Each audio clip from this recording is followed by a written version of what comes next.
Terry is like #1 guy. Right? Yes. So, hello everyone. This is Dwight Woods, the Jeet Kune Do Rebel, and welcome to episode number 154 of the Jeet Kune Do Dialogues with my good friend Mark Stewart. And we talked about this. Do you realize it was about 4 months ago that we talked about doing this? Yep. Yep. Yeah. Right. Yeah. And so now I have to be honest. I read everything that you sent me. Cool. But you have a unique way of communicating. And so, right. So I read everything. And then I thought, you know what?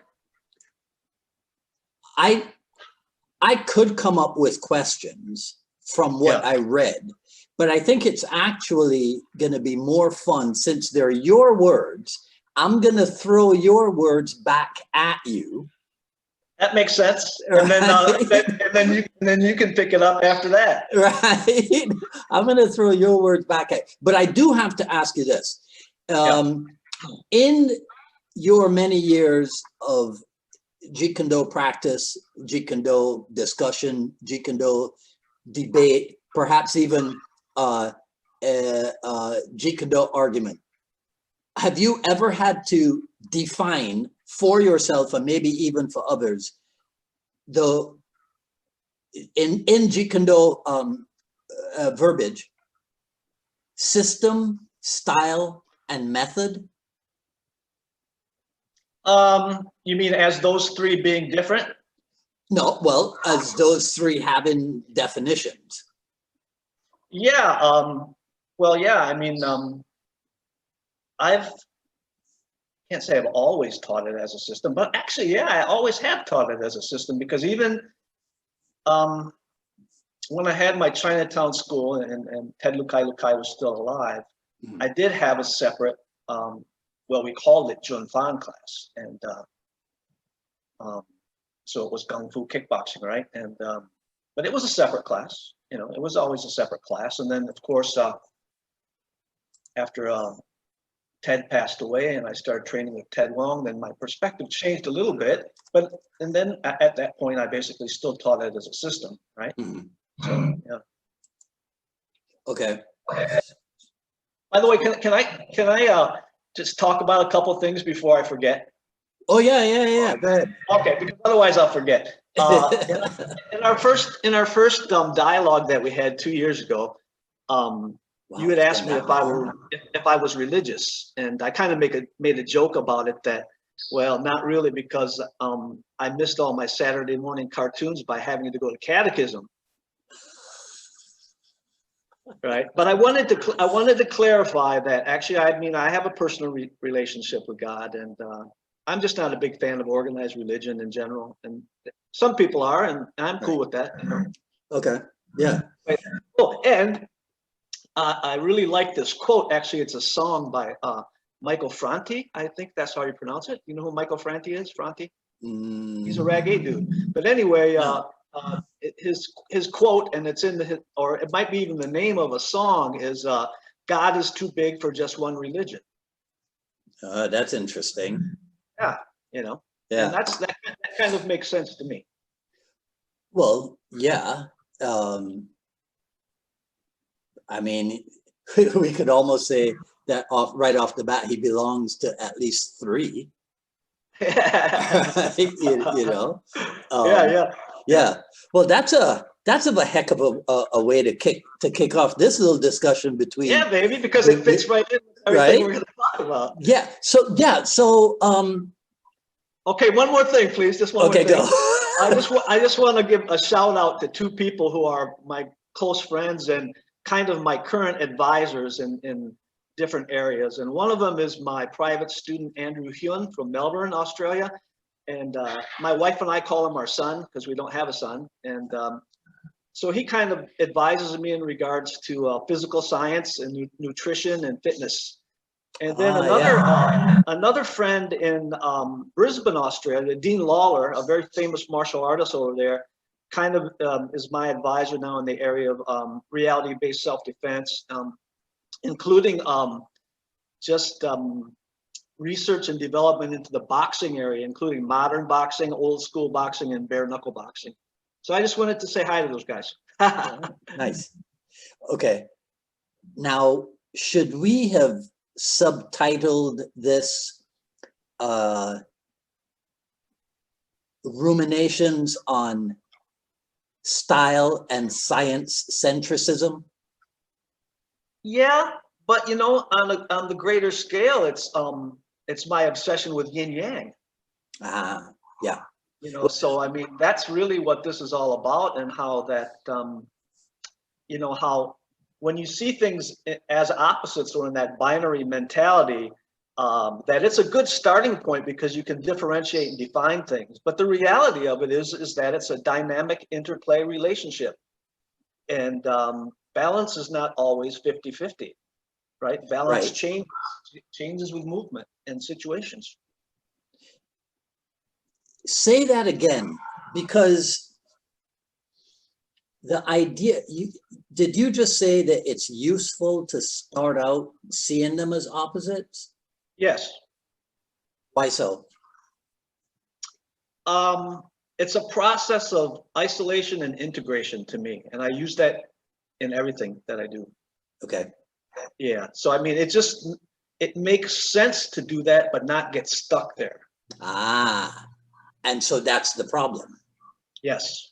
Because people have, see, I've always maintained that it is easier to go to either extreme and much more difficult to stay in the middle. Yes. Right? Yeah. And I'm saying that the middle is not necessarily the middle. I'm saying it fluctuates. The middle is the thing that goes like this. Yeah, okay, yeah, Right? Yeah, so I think we're saying the same thing in a little bit different ways. Mm-hmm. Yeah. Oh, no. I'm not saying anything. I'm asking questions. You're saying. Oh, okay. I thought you were saying something. Right? I want you to say things. Come on. Well, yeah, no, okay, because so the section of your notes, because I took your notes and I tried to turn them into different sections, and okay.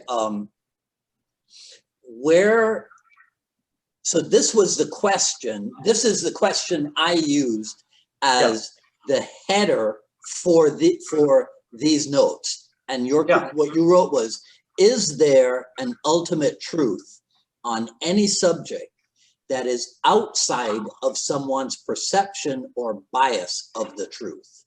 Yes. Right? Yes. So, is there the best way to do any one thing? Can we have absolutes, superlatives in doing stuff? Is there any best way to do something? I would have to say that there is, but that it's only meant to be a starting point, and that subjectively it will change somewhat. So it's the best way at that time. It's the best way outside of actual usage. Okay, whoa. Hang on a second. What? What? Well, it's the thing about science. Well, taking a theory and isolating that theory and testing that theory, right? And so when they reach a conclusion of it being that way, right? Yeah. Well, in the laboratory, it's that way. Now, you may be able to take that best way truth and use it most of the time, or some of the times, but certainly not all the time. It will deviate somewhat because that's the nature of things. However, but if that's your first understanding of something, that I'll give you an example, right? It's like the thing about having your guard up. Yeah. Okay, so, well, most of the best boxers in the world, the elite boxers, drop their hands Okay, not always, but when you see those photos when they're really like into the 8th to 12th round, you know, and they're still effective. Okay, and so what I'm saying is that objective truth of having your guard up, yeah, it's probably the best thing, but because it's the best thing, it influences you to a certain extent to have them up most of the time, sometimes have them up, and sometimes not have them up. That's how I look at it, all right? Okay. And it's just a martial arts analogy, right? A fighting analogy. But I dare say you would never not teach to keep your hands up. Now I do. But it's done in such a way to where you have to rely on other things to accomplish the same goal of having the hands up. So it means, I'll give you another example is that if my hands are down. I'm going to tell you something, my friend. You're going to have to give us a lot of examples in order for us to get where you're coming from. I'm the mad professor. Yeah, you're my Lee Scratch Perry. Okay, so for instance, let's say my hands are completely down at my sides. Mm-hmm. Okay, so there's ways for me to stand and keep my head down so low and use my head to create forward pressure. Okay, this is at close range, by the way. Okay. That I don't need my hands up because I'm busy hitting with them and I'm busy forcing my opponent back. So it's all context based. But yeah, you know, I always correct my students not to drop their hands. But then I will do training rounds to where I tell them not to have their hands up at all. Because I feel they have to experience it and understand how it changes things. So you force the experience on them or you let it occur organically? No, I created it as a set of rules, yeah. I mean, if you talk about isolated progressive sparring, that includes all facets of possibilities of sparring. One of them is, yeah, you don't guard yourself. You have to either be creating forward pressure or moving your head and doing evasive movements and not block and not guard. Okay. Yeah, it's a facet, you know, and again, the message is not that they should do it, but that they may do it. It's a fascinating facet. Yeah.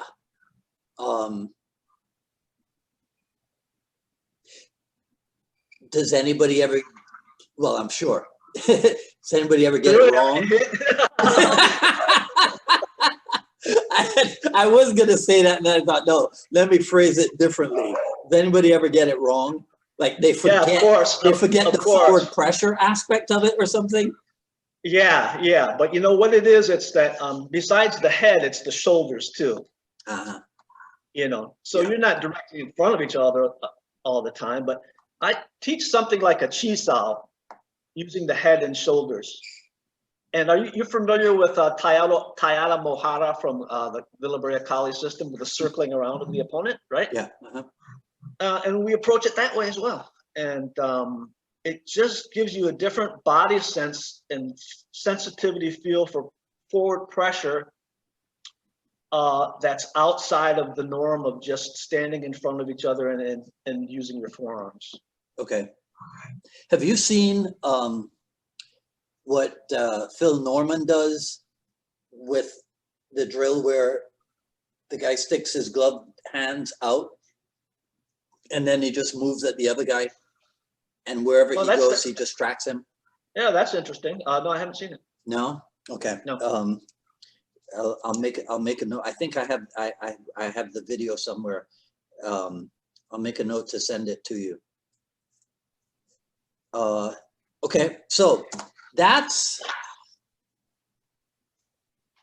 in my experience and the stuff that I have heard, that's a unique approach. Give me something else. Give me something else out of the Mad Professor's toolbox that we may not have come across. I'd have to give that to some thought. Okay. Yeah, I'd have to give that some thought. But there's plenty of it. There's plenty of it. It's just, yeah, you know. All right. Well, okay. You know what? Let's jump to this, because this was it was towards the end of your notes, and I found it intriguing. But like I said, your unique expression, I thought, okay, I'm just gonna ask him what he means by this. Yeah. All right. So introduce people to the power paradox. Yeah, well, it's a pretty good book by Stephen Perlman? Stephen Perlman. You have it in front of you right now, right? I mean, the notes. I can't look. I have the notes in front of me. Yes. Yeah. Okay. So Perlman. Yeah, and the power paradox is a great example of what I'm talking about. Actually, it's such a yin yang thing. Is that the mentality of when you fight, and this is what I agree with Perlman, is that you don't think about hitting someone as hard as you possibly can. It's not the idea, because when you do that, you're going to be telegraphic, you're going to slow yourself down, you're going to exhaust yourself. It's just the wrong thing. And the reason we do martial arts, because it has a science behind it, and minimum effort, maximum result. That doesn't mean that you don't try to get as strong as possible in your training. Of course you do. Mm-hmm. But when you execute it, it's done in such a way to where it's minimal effort, maximum result, you know, and that's what he's talking about, and that's based on physics. Right. It's based on physics and biomechanics, and understanding the sequence of kinetic chain of movements and everything that you have in your body, you know. The true power should be effortless and feel effortless. Is that a Bruce Lee quote, or is that your quote, or is that Perlman? No, that's Perlman. That's Perlman's. Yeah. Doesn't it remind you of something that Bruce Lee wrote? Yeah. Yes, of course. It does, right? Yeah. Yeah. I can't think it. This is when we need Richard Torres. Yeah. Where's Richard? This is when we need Richard Torres. How does what you're talking about then apply or feature in the training of somebody like Mike Tyson, who's known for hitting people, who seemingly always tries to hit people as hard as he can? Yeah, I think it's effortless for him. He's reached that level. Yes, correct. Interesting. Yeah. And I love Customado, by the way. I love the fighting tactics of Customado, and of course Tyson. I love that style of boxing. Okay. All right. So now, okay. So the power paradox applied to the concept or the idea of entry, follow up, and finish. Because theoretically, finish should be the most powerful blow. In a combination, yes. Yeah. So what would then be the guideline for a student in acquisition or development of power, keeping the paradox in mind? So let's keep it simple to jab, cross, and hook. Yeah. So if you're trying to explain to somebody, because what's been your experience of where it is that students need to unlearn? Do they try to make the jab as hard as possible? Do they try to make all three equally as hard as possible in the beginning stages? Yeah, I would think so. And again, to me, I mean, the recipe is relax, tense, relax sequence. It's called impulse. Mm-hmm. You can't start out with tension. I mean, there's a degree of tension. Right. But it's relax, tense, relax sequence. So that impulse that allows you to achieve these things, you know. Mm-hmm. Have you made a list? Back to your point, yeah, I would say that they would learn to do everything. But see, when you say as powerfully as possible, it's not mentally that way. It's not that. It's not really like that. Mm-hmm. Have you made a That's what will start to get in the way, and then start the restriction or the constriction of muscles that you don't need to fire, you know? Right, right. So this is more yin yang, huh? Yeah, it's all yin yang. That's what Yeah, I'm trying to say. I'm right. So now I'm impelled to ask you if you've ever made a list of yin yang aspects in life. No, but I'm tempted to do that now, because I'm pretty much, you know, been thinking about this for such a long time that I really need to. Yeah. Yeah, because all right, so let me see if I can find this part, because you mentioned something. Is the thing about interpersonal relationship, was that part of the power? No, that was No. another author's quote. I just didn't get the name. I should have written the name down. Yeah. I'll be right back. 1 second. Okay.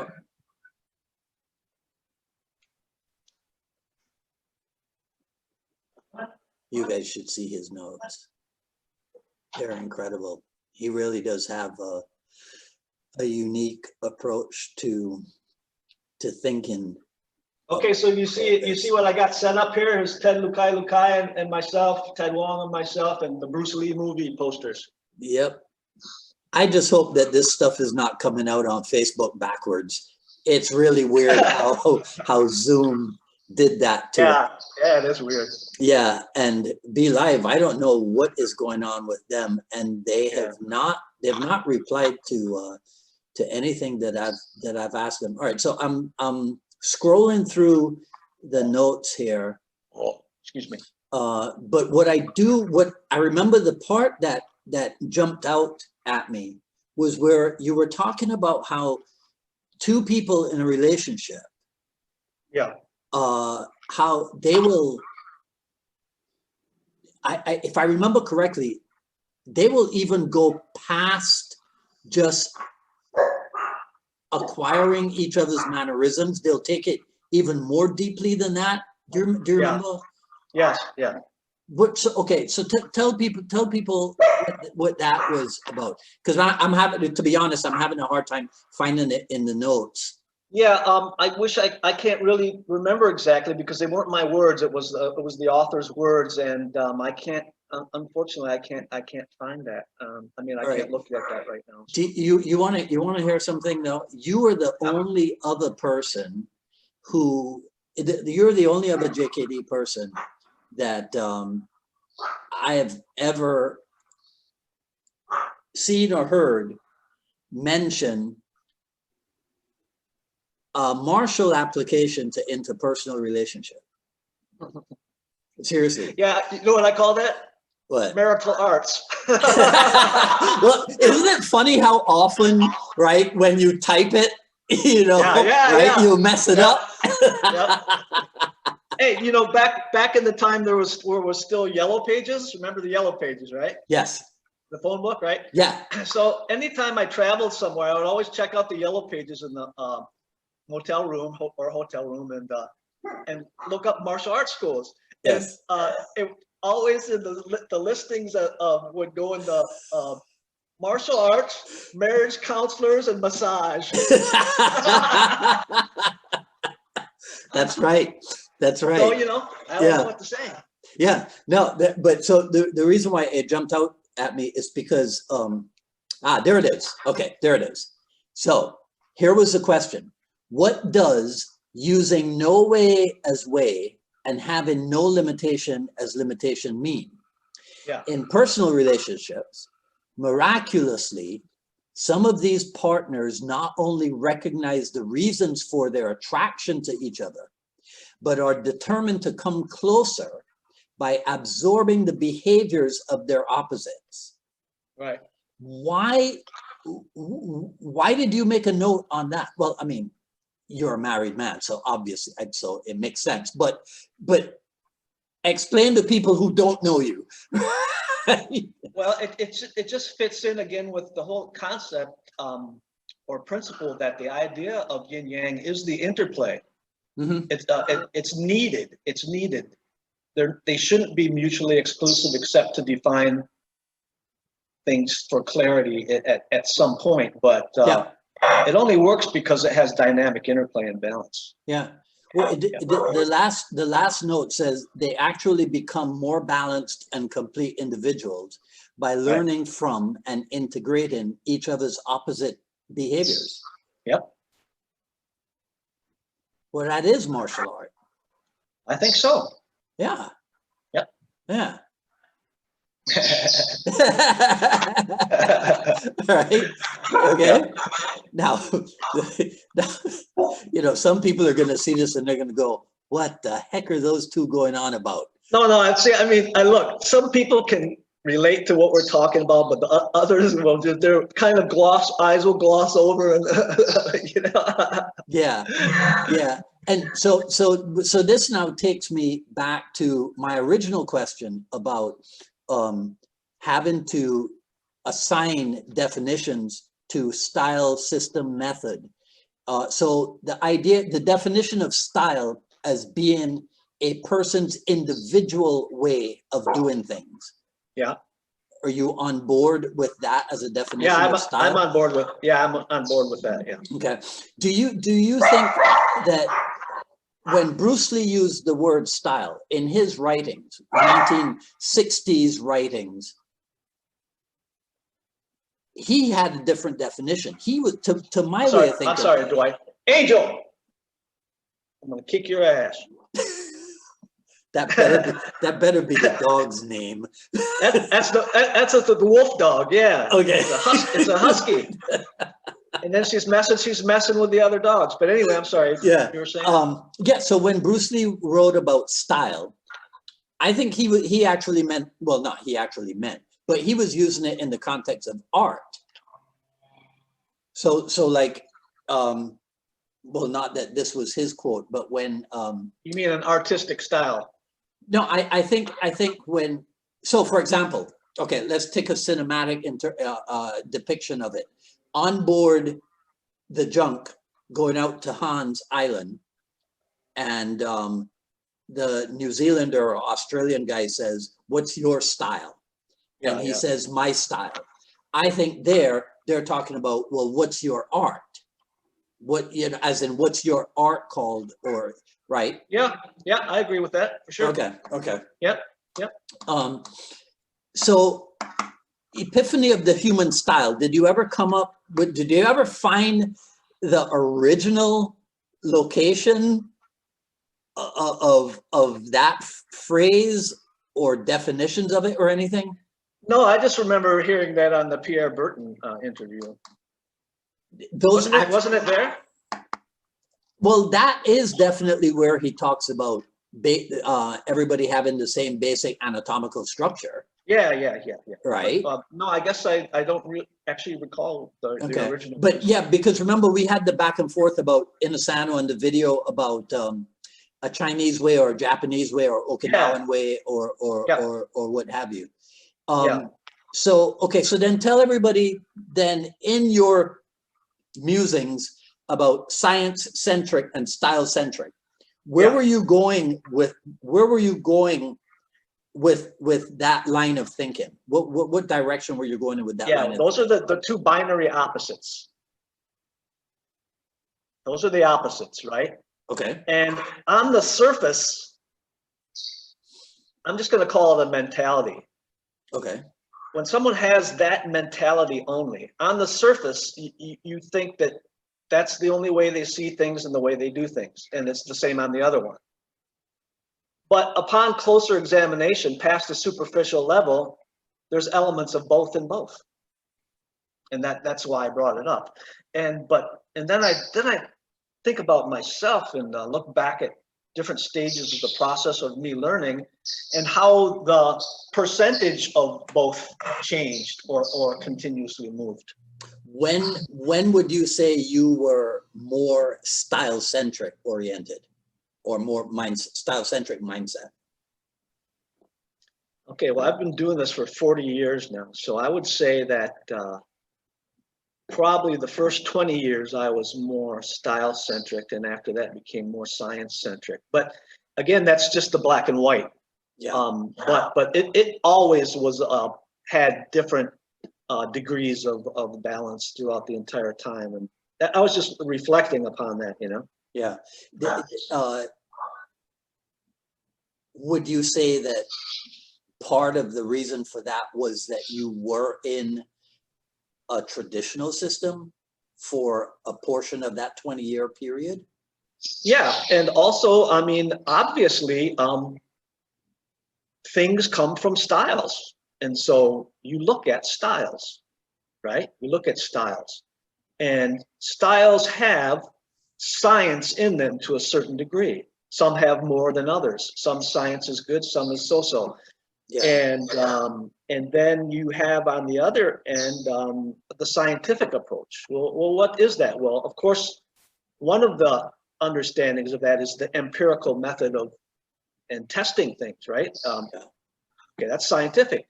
And the other one would be, you know, what is it that we're talking about here? We're talking about geometry, you know, physics, kinesiology.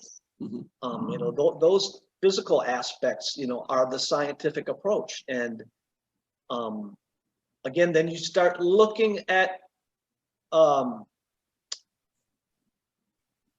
you know, what we talked about before in regards to, now I've lost track of the words that we were saying. But anyway, the point is that you try to do it in the best way possible. Yeah. Based upon your understanding, your intellectual understanding, and that it makes sense to you from a scientific perspective, and that's the way you build your personal art. Okay, then what comes into play next is the subjective part. That what I meant to say was that's objective truth. And the subjective part actually is the empirical process of testing it. Okay, but who are we talking about here? Are we talking about the solo practitioner, or are we talking about the instructor who is in charge of a group, or are we talking about the instructor who has a school with different levels of students and what have you? I say all of them. Yeah, I say all. But you just have to be sensitive to people's needs and their levels. So that, you know, that goes without saying, you know. Well, yeah, but that's anybody who is in a leadership role. But right, the guy who's the solo practitioner, who maybe just has one or two training partners and is essentially teaching himself. Yeah, you know, he's got sources of information and what have you, right? But he's essentially in charge of his own development. Yeah. What's going to be, in your opinion, what's going to be the stages of understanding for him? Is he going to automatically be style-centric at some point and then blossom into a deeper or greater understanding of it and become? Yeah, I think so. I think that's usually what happens. Yeah. Because, you know, I've told you this before. I hate to talk for like more than 10 seconds about myself when I'm doing the dialogue with somebody, but since we brought up that, what was it again? Was it Okinawan Goju? Oh man, what was it that your traditional stuff? Weichi, Yeah, Weichi. Right. Yes. Sanchin.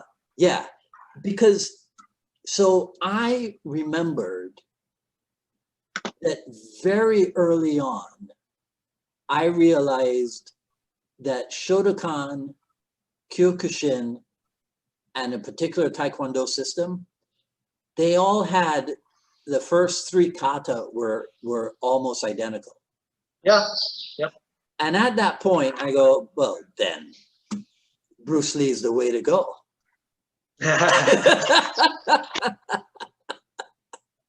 Right? I mean, I must have been like 11 or 12 years old, and I was like, these guys are crazy. They're all doing the same thing. It right? So I think I got away from the style thing very early on. Yeah. And then from the sparring, even at the early stage, realized that there's only a couple of things that I could pull off. You know? So then the science was, all right, so there's a lot of fancy stuff. And I remember being told, try to use in your sparring the stuff that you do in your forms, the stuff that you do in your kata. Right. And it didn't work. And I was like, no, that doesn't make any sense. I was like, you know what? Bruce Lee is the way to go. I'm done. You know, well, see, Bruce Lee was one of those cats. That, oh, by the way, happy birthday, Bruce. In the U.S., it was here yesterday. Yeah. So anyway, I mean, he clearly was researching science and philosophy together. Right. Yes. Yeah. You know, and that always intrigued me. You know, I never forgot that. Did you see what I posted today in celebration of his birthday? I'm not sure. What was it? I made a thing called Conversations with Bruce. Oh yeah, about what you were asking. Yeah. That has actually allowed me to decide that I shall, from here on out, blank certain people. Yeah, man. I don't know. People, you know, well, how can I say that? I've said a lot of stupid things online as well too, and I probably will again. But I'm trying not to. You know, it's just it's no reason, you know, to get all in a huff about things, man. It's just not worth it. So on Wednesday for the broadcast, you probably haven't seen that yet, but it's the whole he who knows but knows that he doesn't know, you know, whatever. It was those four he's applied to Jeet Kune Do in an effort to say, okay, so this is the kind of person you listen to. This is the kind of person you don't listen to. Also, right? Also, recognize within yourself which of these four you might be. Yeah, for sure. You see? So this week, that's kind of been the tier that I've been on. It's like, I shall now identify who's no longer going to be able to occupy my time. Exactly, man. Yeah, I've come under similar things recently as well. Yeah. All right. Okay.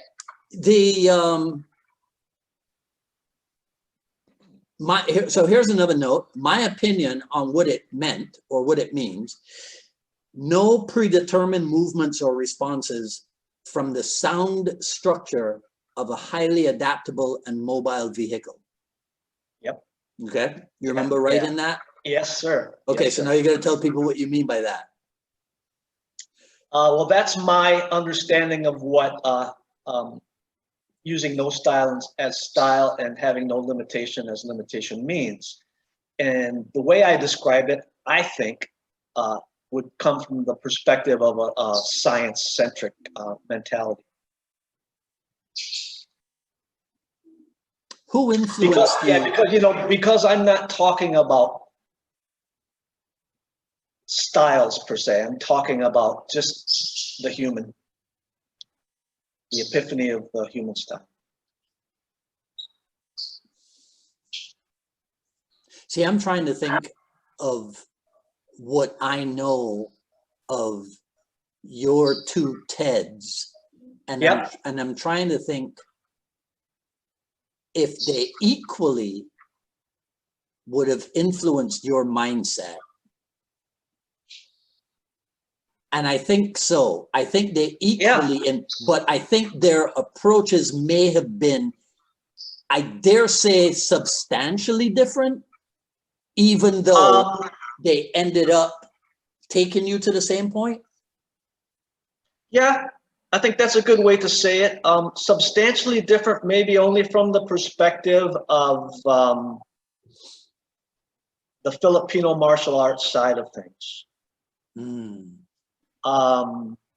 other than that, they were both very much structure, correct structure, Mm-hmm. and mechanics oriented teachers. Right.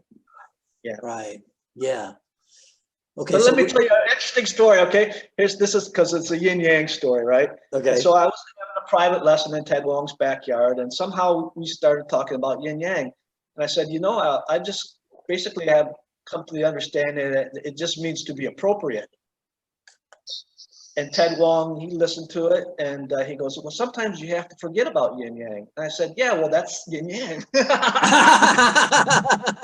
So he just shook his head, and he knew I was basically obsessed with it. So yeah, I love the thing so it was this yours. Let me see if I can find it now. It's the one that says because this sounds like you. Don't be so open-minded that your brains fall out. No, that's Carl Sagan. Ah, right, yeah. Yeah, that was Carl Sagan's That's quote. beautiful. I love that as well. Yeah, that's beautiful, right? Yeah. I made a separate note of that. Like I put it into a thing that I call my daily dictionary, right? So because that's really useful. Because you know, here I go again. Yeah. Talking more than asking. That's all right, man. Because I think, oh man, if I say this, will I get myself in trouble? I think that in the Jeet Kune Do concepts world, Yeah. we may have suffered from that open-mindedness too much thing. On the surface. Yeah, on the surface, I would Right? say that. Yeah. Because then in trying to be the nice guy, somebody shows you stuff and you're like, you know, inside that is not going to work. But on the surface, you got to be a nice guy, you know, and you got to go, I see where you're coming from and whatever, right? Yeah. But then if you take that to heart, then you end up saying, you know, that all arts are the same, right? That all arts are effective, you know, anything could work, what have you, which is well-intentioned, but is not necessarily accurate, right? No, it's not accurate. No, it's like people like to say, it's all good. You know, that term everyone says, oh, it's all good. Yeah. No, it's not. It's not all good. What do you think of, well, it's better than nothing. Yeah, that's another good one. Yeah. All right. I think sometimes, oh, we should tell people that, I mean, and we'll just mention it, that you did send me a thing, since we mentioned Filipino martial arts. You did send me a thing about Filipino martial arts and like some ongoing discussion that was like this long. Yeah, right? Right. Yeah. And then we just both kind of concluded, oh, that's the JKD dispute all over again. Yeah. So it's human nature, apparently, you know. Yeah. You know, which is a thing. When it comes to human nature, what should people, in your opinion, what should people be trying to do? Have some empathy.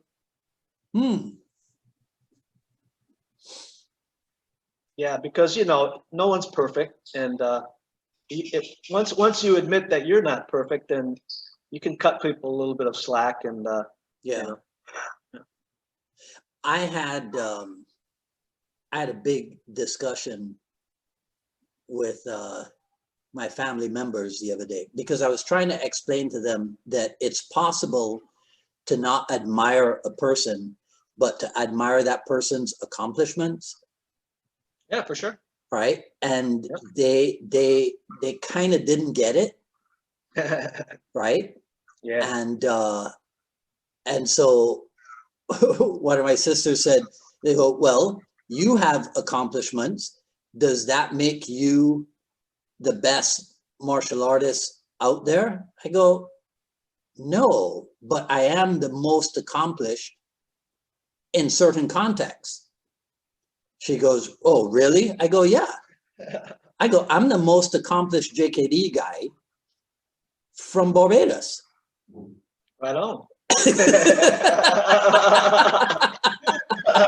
Right? Because I started the ball rolling from that part of the world. Yep. Yep. You know, right? Yeah. Then I said that this one, hopefully nobody will ever hear this. I said, and I just might be the most accomplished JKD podcaster because I got over 300 episodes.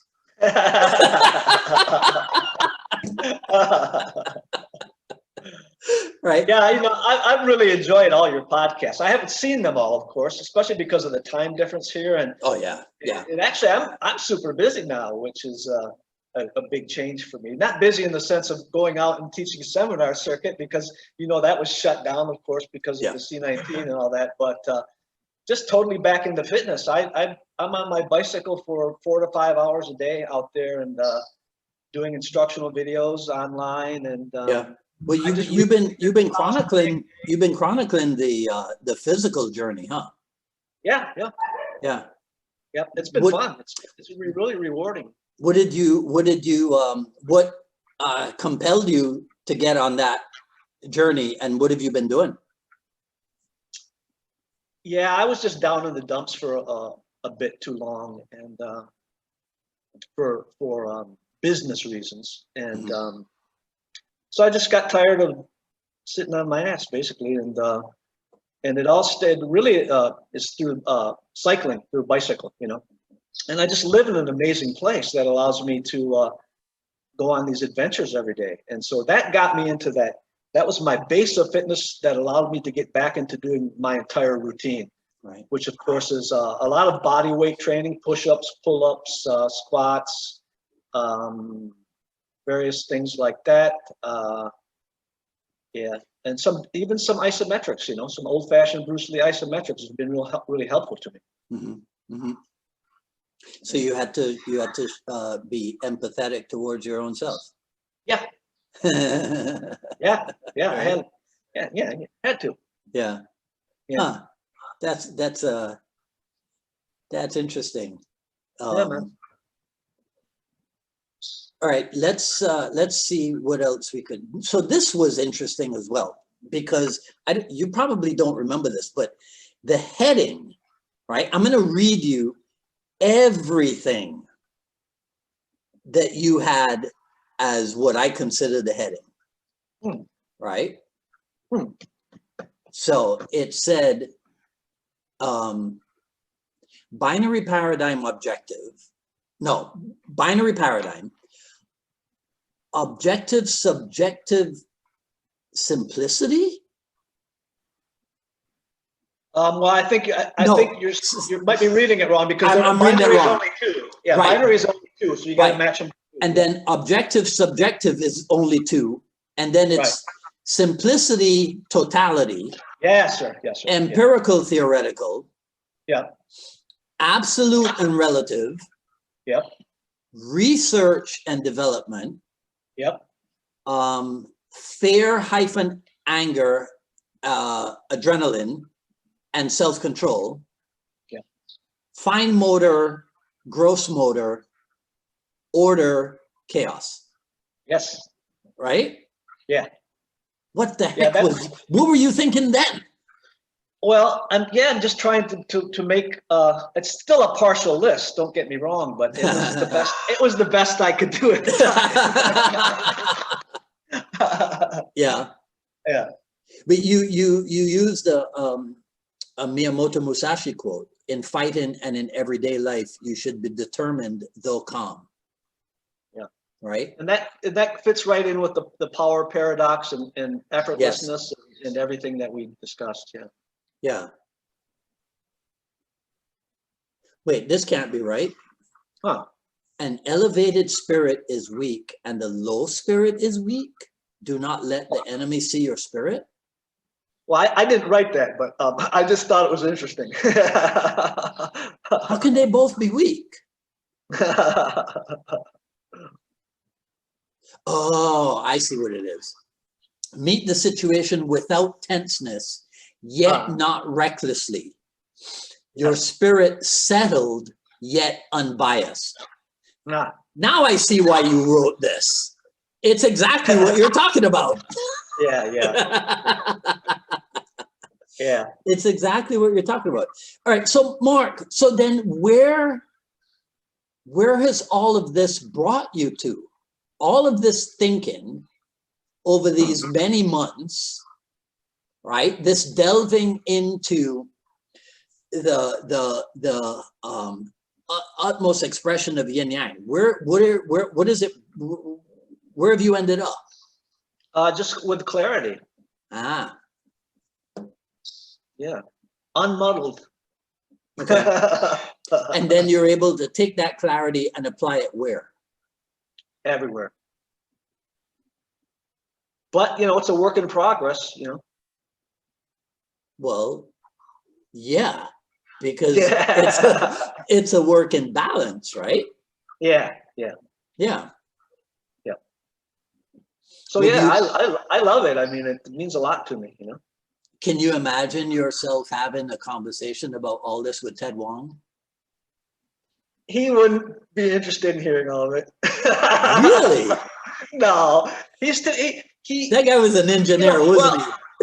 Yeah, he was. I think he was a chemical engineer, right? That's his background. So he's super science-centric, right? Yeah. But that doesn't mean he's not style-centric either, because he certainly continued to do research as well. I mean, especially in the boxing area, like I was talking about my friend Dean Lawler. So yeah, Ted was one of those guys, Wong, that took Bruce Lee's direction in regards to the boxing and fencing thing and just kept going with it for 30 or 40 years, you know? And so that's style-centric to a certain point. Yeah, I guess. You know what I'm saying? But anyway, I mean, Ted wasn't so philosophical as I am, you know? I did hear that once from somebody else that See, the thing is, I think you understand now that I don't see any conflict of philosophy and science. I think they're the same thing, man. Yeah, exactly. I think the Taoists were scientists, basically. Yeah. It if anything, it certainly does bring you that realization. Can certainly bring you peace of mind. Yeah, you know, it does. It can teach you to let go of whatever is hindering you. Yeah. Right? Yeah. Yeah. I'm glad we had this talk. Yeah, me too. Even though they were like, but they didn't talk about Pinchoy Guachoy. Didn't talk about the shovel hook and you know, and the inverted hook kick and what have you. Didn't talk about Ted Wong's phenomenal footwork or what is wrong with these two people? Yeah, really. How can they talk about something for so long that I don't understand? Right.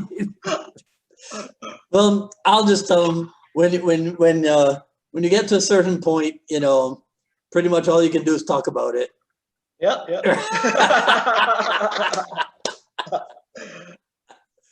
No, not at all. Hey, did you see?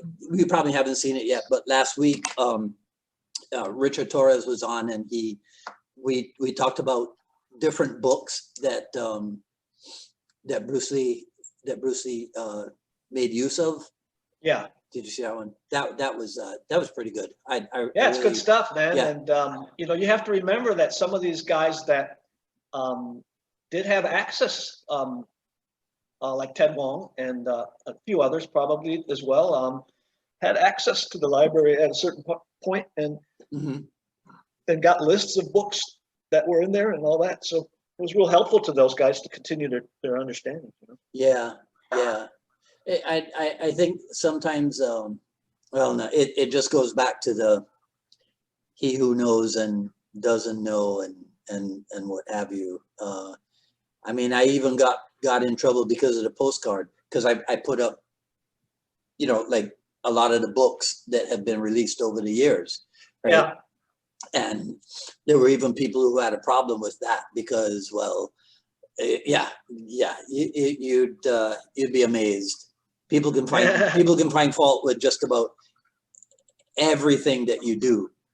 Yeah, Right? no doubt. You know, right? Where anyhow, I don't have the need to explain myself that much anymore.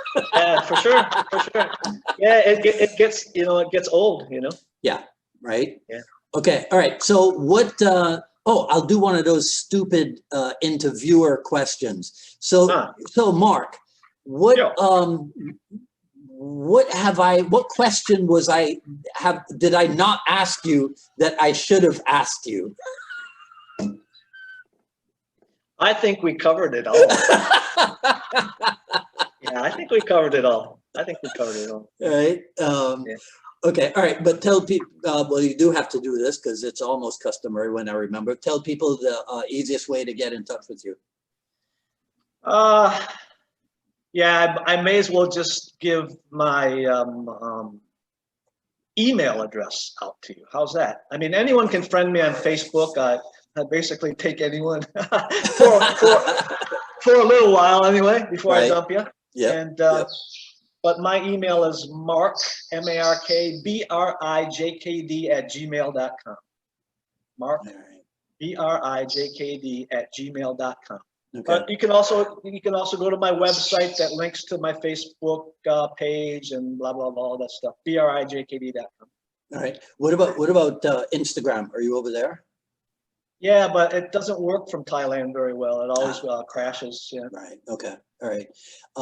And did I ever ask you who you thought I should get on the show, even if I've had him on before? Kevin Seaman's coming on next week again. Oh, cool. Yeah.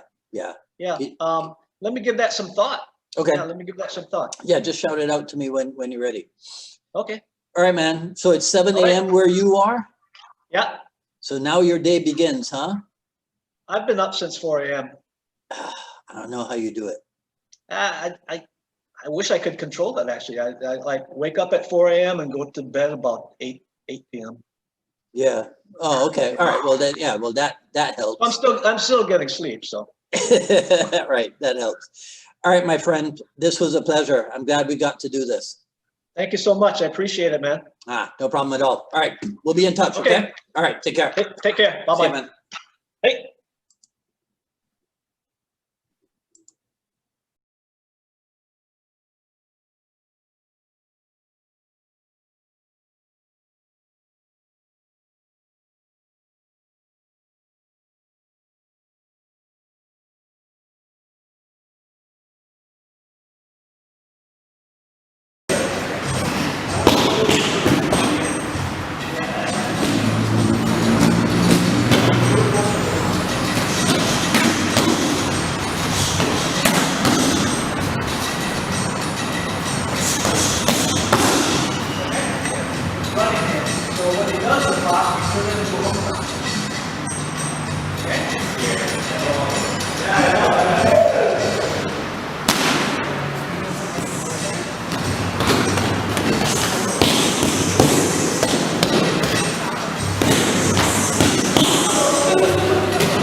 Bye bye.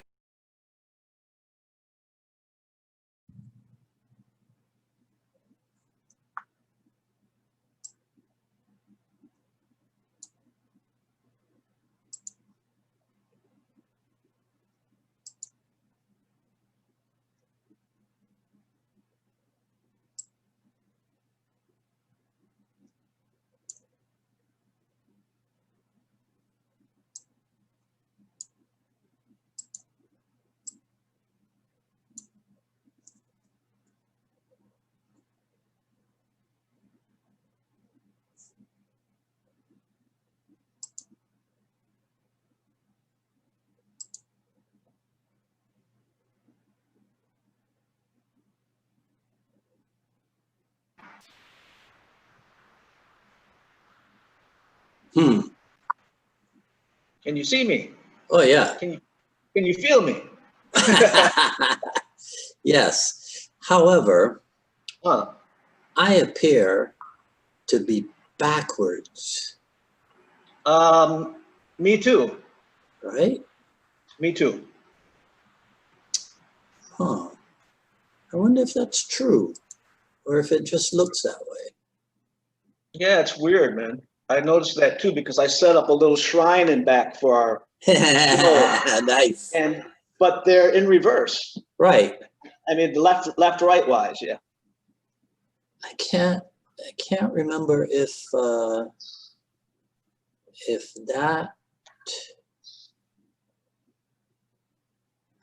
I use Zoom every week and I cannot remember if that's how it usually looks.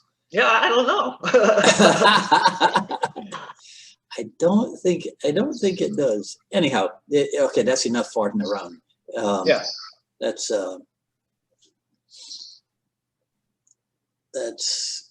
go live and let's give it a second to. All right. Yeah, I'm gonna get some more water too.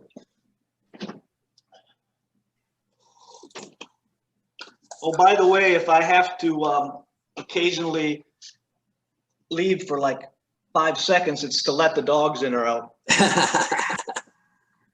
That's fine. Okay. All right, let's see here.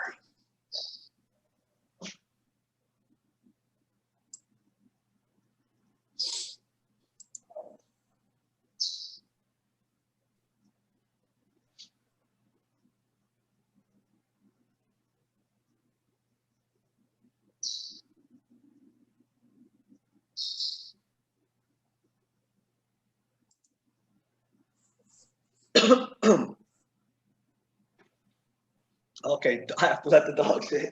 Okay, go.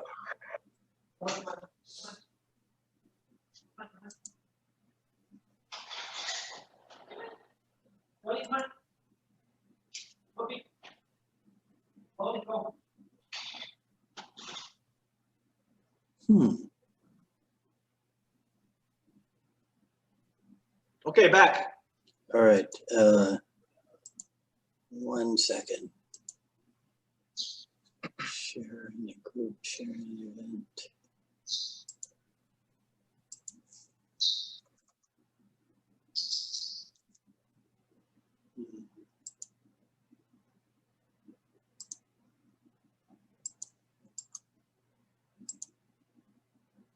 No, that's not it.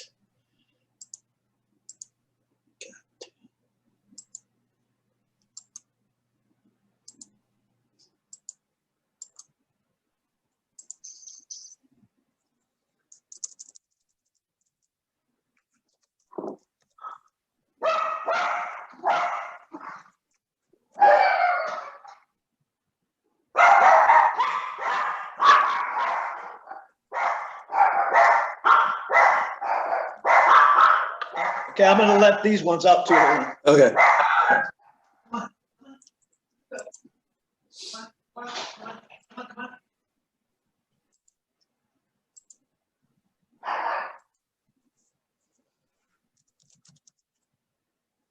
Okay, back.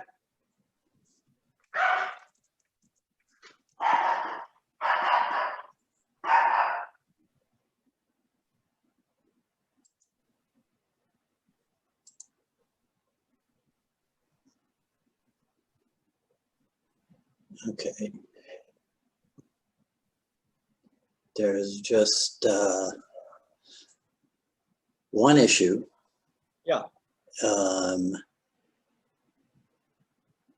Zoom's not letting me stream to my page. So I have to stream to I Love Jeet Kune Do.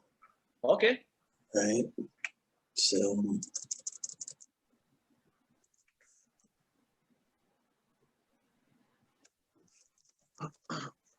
excuse me.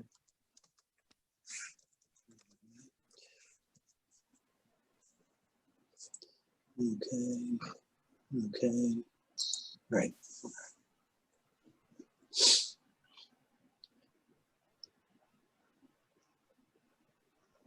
So I gotta check and see if there's something in the settings that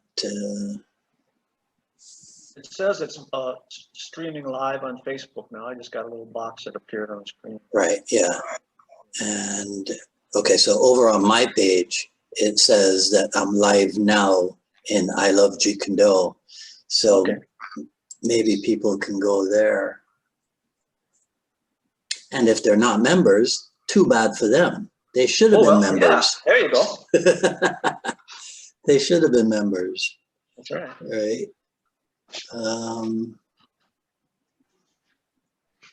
Okay. Well, let me just find one thing to make sure. Okay, I'll be right back again. Okay, go. Come on, it's us. Go. All right, so that's over. They're on a serious delay.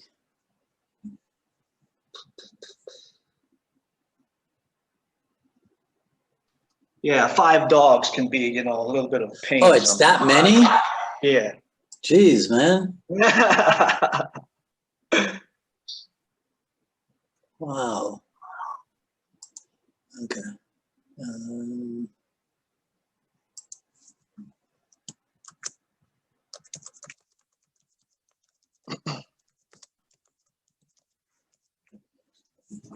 right.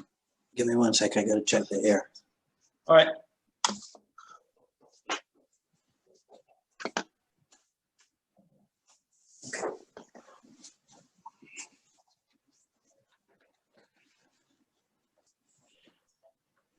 All right.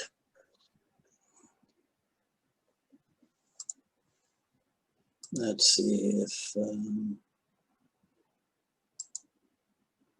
okay, so Terry found us. Okay.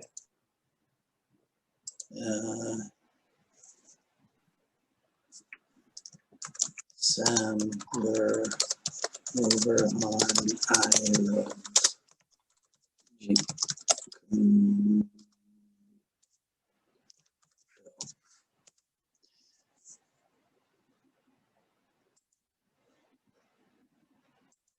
All right.